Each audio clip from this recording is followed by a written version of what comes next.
Nestor, gano'n na ba kataas yung inabot ng baha sa mga lugar dyan sa Bulacan? Magandang umaga, Bernard. May mga lugar na halos nagpastuhod at meron din mga lugar na hanggang bewang ang tubig baha na naranasan sa probinsya ng Bulacan, partikular dito sa lugar ng Malolos, Bulacan. Matapos ang dalawang magkasunod na araw na malakas na pagulan dahil sa bagat na sinabayan pa ng high tide, nalubog sa baha ang nasa 10 bayan dito sa Bulacan. Sa bayan ng Kalupit at Ginto, may mga lugar na umabot ng hanggang bewang ang baha, habang sa Bukawi, umabot nagpastuhod ang tubig. Hanggang Biti naman ang taas ng tubig sa bayan ng Marilao, Pandi at Angat. Binaha rin ang MacArthur Highway sa Barangay Tikay, maging sa crossing sa Malolos. Samantala, umabot rin ng hanggang Binti ang tubig sa Kalumpit at Hagunoy.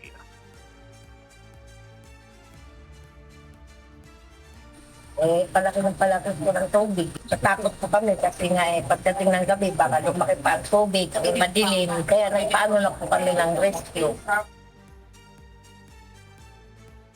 Batay sa monitoring ng Bulacan Provincial Disaster Risk Reduction and Management Office, umabot na sa higit 1,878 na ang pamilya o katumbas ng mahigit 6,000 mga individual ang nagsilikas dahil sa mga pagbaha sa Bulacan.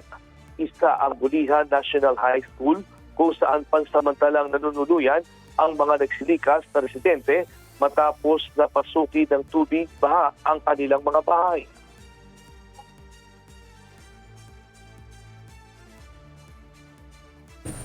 Ang tubig baka lumaki pa. Kaya nandito kami. Saka wala na kayong magamitan ng CR. Hindi na pwedeng mag-CR. Oh. Baha, malalim.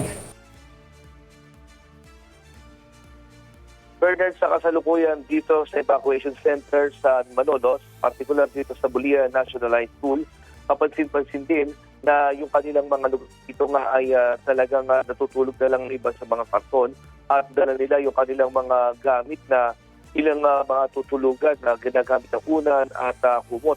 At sa ngayon nga ay yung kanilang mga bahay ay pansamantalang nilang iniwan sa kanilang yung kanilang bahay at di ba rin ang sila'y magsilikas, huwag lang silang maabutan ng magtaas ng tubig ba sa kanilang mga lugar.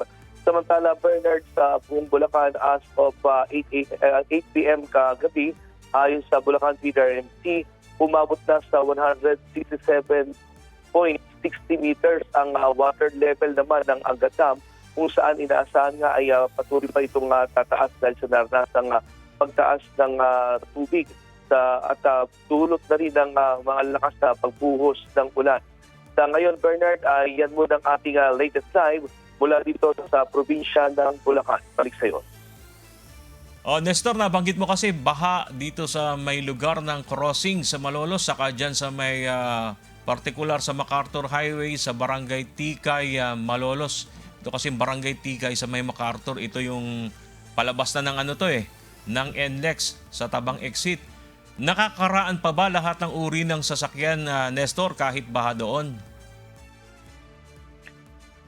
Bernard, possible pa naman nakaraan yung mga sakyan mula sa MacArthur Highway doon sa parte na sinasabi mo sa Tikay at papunta doon sa Tabang papuntang NLEX at pwede naman makabiyahe mga masakyan pati yung mga light vehicles ngayon at wala naman silang magiging aberya sa kanilang mga pagbiyahe sa kabila ng may mga naranasan na rin pagtaas ng tubig pa sa MacArthur Highway. Bernard. Bukod dun sa mga nabanggit mo na evacuees dyan sa Malolos, Bulacan, meron pa bang mga areas sa mga evacuees, Nestor, o dyan lang sa Malolos sa ngayon? May naitalang evacuees.